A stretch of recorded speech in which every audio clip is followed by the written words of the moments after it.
I'm Dan Farber, editor-in-chief of CBSNews.com, and I'm joined by Harry Smith.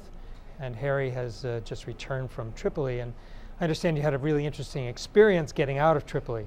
Well, we take so many things for granted, and the internet was shut down in Tripoli middle of last week or so.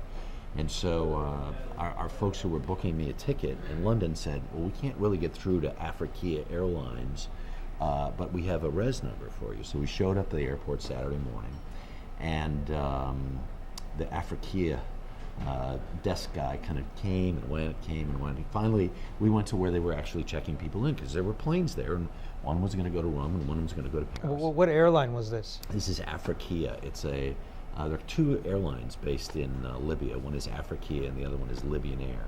Africa was an airline that Gaddafi started after 1999, when he decided that all of Africa was going to be united. He was the only one who sort of bought into it, but so all the airplanes have 9999. That's the date of the unification of Africa.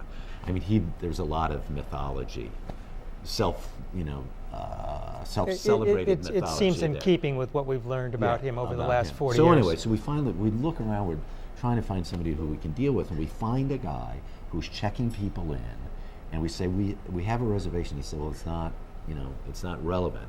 He says, but I can sell you a ticket. But they're not hooked up to the internet anymore. It took him an hour to sell a ticket to me, sold me a ticket and a guy who was going to Rome. And he had to sort of filter through the hard drive on his computer to find a fare and then extrapolate what to charge us. So once he had it figured out and said, here's the number, he wrote down on a piece of scratch paper a number. This all took an hour just to get the number. Yeah, just for two guys. And he wrote down this number and they handed it to another guy who could print us a boarding pass.